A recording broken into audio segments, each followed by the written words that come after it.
சின்ன வயசுலேருந்தே ஆடெல்லாம் மேய்ச்சி ரொம்ப பழக்கம்தான். அம்மா வீட்டுக்கு போனால் தான் திரும்ப அந்த லைஃப் கிடைக்கும்.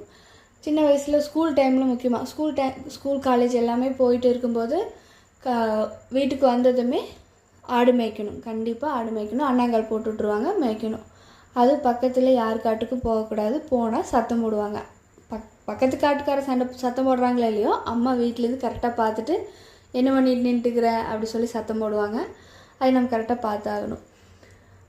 ஆடு மேய்ச்சிட்டு இருந்தேன். தம்பி அங்கேருந்து வீட்டிலேருந்து என்னை பார்த்ததுமே ஓடி வந்தான். எனக்கு அவங்களாம் ஓடி வர்றதை பார்த்தா திரும்ப நம்ம லைஃப் மாறுற மாதிரியே ஒரு ஃபீல். இப்போ அப்படி தான் நாங்கள் எப்படின்னா ஈவினிங் டைம் ஆச்சுனாவே எல்லாம் ஆடு மாடு மேய்ச்சிட்டு எல்லாம் கிரிக்கெட் விளையாடுவோம், இல்லை கபடி விளையாடுவோம். மேக்ஸிமம் இந்த 2 விளையாடிட்டு இல்லை கில்லி ஆடுவோம். இப்போ அவனுங்கெல்லாம் அந்த மாதிரி விளையாடுறதில்ல. நம்ம கூட வந்துட்டு ஜாலியாக இருந்துட்டு விளையாடிட்டு இருக்கிறாங்க. நீங்கள் சின்ன வயசில் ஆடு மாடு மேய்ச்சிட்டு அது நம்ம காட்டில் இருக்காது, பக்கத்தவங்க காட்டில் போயிட்டு கிரிக்கெட் ஆடி ஆடி அந்த இடமே ரொம்ப பதிஞ்சு போன மாதிரி இருக்கும். அதனால் அவங்க சொல்லி திட்டுவாங்க, உங்கள் பசங்க விளையாடித்தான் எங்கள் காடு இப்படி ஆச்சு, நாங்கள் உழவு ஓட்டி விட்டுருந்தோம், அப்படி ஆயிடுச்சு இப்படி ஆச்சு சொல்லி திட்டு வாங்கியிருக்கீங்களா சொல்லுங்கள்.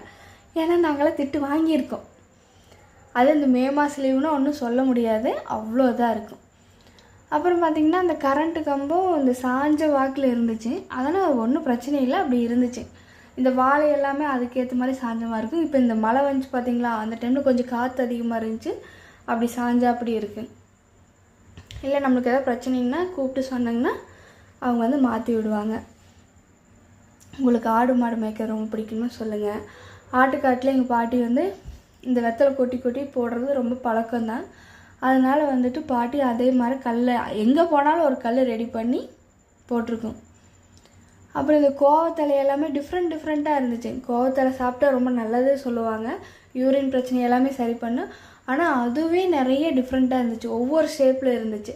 இந்த மாதிரி கோவத்தலையெல்லாம் நீங்கள் பார்த்துருக்கீங்களா? கோவத்தலை கீரை சாப்பிட்ருக்கீங்களான்னு சொல்லுங்கள். யாரெல்லாத்துக்கும் முக்கியமாக இந்த கோவப்பழம் பிடிக்கும்னு சொல்லுங்கள்.